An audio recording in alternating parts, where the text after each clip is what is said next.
পৃথিবীতে যতগুলো সুখ আছে প্রত্যেকটা সুখের পিছনে প্রত্যক্ষ অথবা পরোক্ষভাবে টাকা জড়িত। আপনি দেখেন তো, আমি আমার ফ্যামিলি ছেলে, আমার পরিবার ছেলে কেন এই চাকরি করতে আসছি? অবশ্যই টাকার জন্য। আপনাকে মানুষ ভালোবাসবে কেন? অবশ্যই টাকার জন্য। বিশ্বাস হচ্ছে না?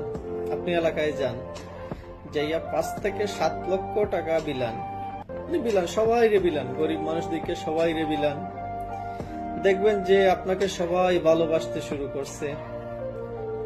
আসলে এগুলো কিসের পাওয়ার? এগুলো অবশ্যই টাকার পাওয়ার। আসলে আপনি কি বলবো, আপনি কোনো গুরুত্বপূর্ণ এলাকার কোনো গুরুত্বপূর্ণ ব্যক্তি না।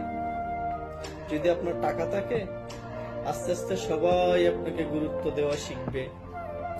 আপনার যদি টাকা থাকে, আপনার আত্মীয় স্বজনরা আপনাকে খুব গুরুত্বপূর্ণ ভিআইপি আত্মীয় ভাববে। আপনি একটা বিয়ে খাইতে যান, দেখবেন আপনারে ভিআইপি ভাবে, আপনার খাতিরদারি করতেছে। এটা কিসের জন্য ভাই? এটা টাকার জন্য। টাকা যদি থাকে, আপনি আপনার শ্বশুরের সবচেয়ে ভালো জামাই, আপনি আপনার মা বাবার কাছে সবচেয়ে ভালো সন্তান, আপনি আপনার বউয়ের কাছে সবচেয়ে ভালো স্বামী, আপনি একজন সবচেয়ে ভালো বাবা।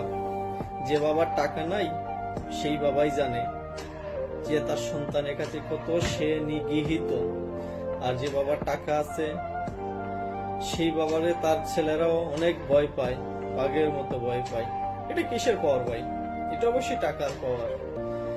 অনেকেই বলে পৃথিবীতে টাকা ছাড়া নাই, টাকা দিয়ে নাকি সব সুখ কেনা যায় না। আমি তাদের উদ্দেশ্যে বলবো, ভাই, পৃথিবীতে টাকা ছাড়া আসলে কোনো সুখই কেনা যায় না। পৃথিবীতে যত সুখ আছে 99% প্রত্যক্ষ অথবা পরোক্ষভাবে টাকার সাথে জড়িত। তাই আমি বলবো যে অযথা সময় না নষ্ট করে টাকার পিছনে দৌড়ান, দেখবেন সুখ, ভালোবাসা সবকিছু আপনার সাথে দৌড়াবে।